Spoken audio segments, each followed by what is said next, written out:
സിദ്ധാർത്ഥ് ഒന്ന് തിരികെ വരണം. ഒരു പെൺകുട്ടിയുടെ പരാതി കിട്ടിയിട്ടുണ്ട്. പോലീസിലൊന്നും അറിയിക്കാതെ ഈ പ്രശ്നം നമുക്ക് തന്നെ ഹോസ്റ്റലിൽ വെച്ച് തീർക്കാം. സിദ്ധാർത്ഥ് ഒന്ന് തിരികെ വരണം. ഒരു പെൺകുട്ടിയുടെ പരാതി കിട്ടിയിട്ടുണ്ട്. പോലീസിൽ അറിയിക്കാതെ ഈ പ്രശ്നം നമുക്ക് തന്നെ ഹോസ്റ്റലിൽ വെച്ച് തീർക്കാം.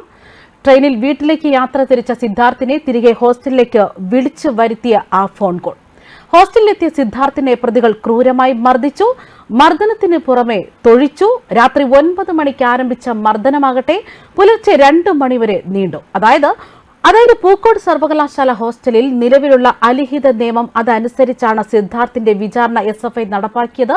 സിദ്ധാർത്ഥിന്റെ കൊലപാതകവുമായി ബന്ധപ്പെട്ട് പോലീസിന്റെ റിമാൻഡ് റിപ്പോർട്ടും ഇപ്പോൾ പുറത്തുവരികയാണ്.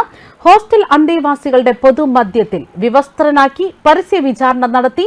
അടിവസ്ത്രം മാത്രമിട്ട് മർദ്ദിച്ചു. മർദ്ദിക്കാനായി ബെൽറ്റും വയറും കേബിളുകളും ഉപയോഗിച്ചു.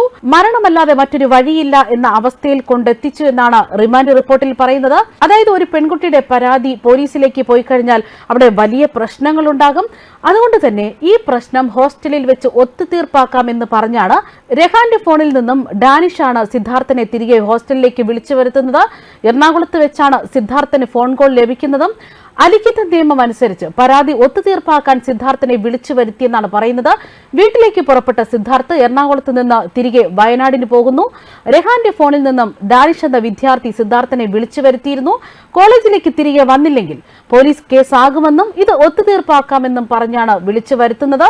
ഹോസ്റ്റലിലെത്തിയതിന് പിന്നാലെ ഇതേ നിയമം അനുസരിച്ച് സിദ്ധാർത്ഥിനെ പരസ്യമായി വിചാരണ നടത്തുന്നു. സഹപാഠിയായ പെൺകുട്ടിയോട് അപമര്യാദയായി പെരുമാറിയെന്നാരോപിച്ചായിരുന്നു ഈ ആൾക്കൂട്ട മർദ്ദനം.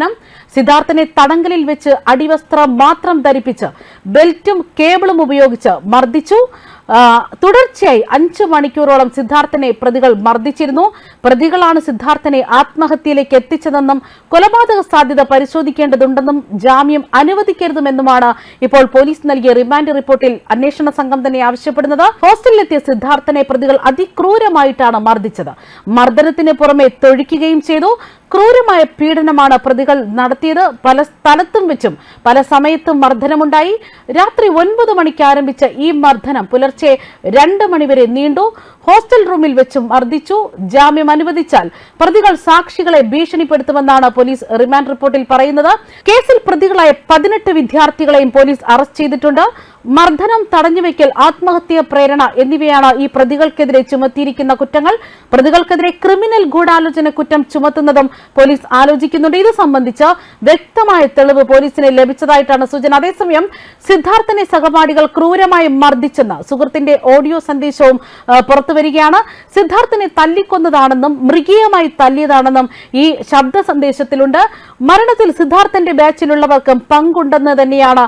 സിദ്ധാർത്ഥിന്റെ മരണത്തിൽ സിദ്ധാർത്ഥിന്റെ ബാച്ചിലുള്ളവർക്കും പങ്കുണ്ടെന്ന് തെളിയിക്കുന്ന ഒരു ഓഡിയോ സന്ദേശമാണ് ഇപ്പോൾ പുറത്തുവരുന്നത്. സിദ്ധാർത്ഥിന്റെ അമ്മാവനായ ഷിബുവിനെ സഹപാഠിയെ കുട്ടി അറിയിച്ച കാര്യമാണ് ഓഡിയോയിലുള്ളത്. ഇത് കുടുംബം പോലീസിന് കൈമാറി കഴിഞ്ഞു. ഓഡിയോ സന്ദേശത്തിലുള്ളത് ഇങ്ങനെയാണ്: മൃഗീയമായി പട്ടിയെ തല്ലുന്നത് പോലെ അവനെ അവർ തല്ലിയിട്ടുണ്ട്. എല്ലാവരും കാണെ ഹോസ്റ്റലിൽ നടുവിൽ വെച്ച് വരുന്നവരും പോകുന്നവരും അവനെ വയറുകൊണ്ടും ബെൽറ്റ് കൊണ്ടുമാണ് തല്ലിയത്. ഒരിക്കലും അങ്ങനെ ചെയ്യില്ല. അവനെ തല്ലിക്കൊന്നത് തന്നെയാണ്. അവന്റെ ബാച്ചിലുള്ളവർക്കും ഇതിൽ പങ്കുണ്ട്. ഒരാളെ പോലും വെറുതെ വിടരുത്.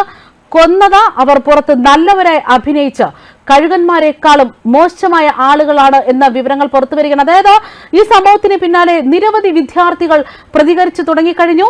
പോലീസിന്റെ റിമാൻഡ് റിപ്പോർട്ട് അടക്കം പുറത്തു വന്നിരിക്കുകയാണ്. പ്രതികളെ ജാമ്യത്തിൽ വിടരുത് എന്ന് തന്നെ പറഞ്ഞുകൊണ്ട് തന്നെയാണ് പോലീസ് ഇപ്പോൾ റിമാൻഡ് റിപ്പോർട്ടും തയ്യാറാക്കിയിരിക്കുന്നത്. അന്വേഷണ സംഘം കൂടുതൽ കാര്യങ്ങൾ ചോദിച്ച് മനസ്സിലാക്കുകയും തെളിവുകൾ ശേഖരിക്കുകയും ചെയ്യുന്നതായിട്ടുള്ള വിവരങ്ങളാണ് പുറത്തുവരുന്നതും. ന്യൂസ് ഡെസ്ക് കർമ്മ ന്യൂസ്.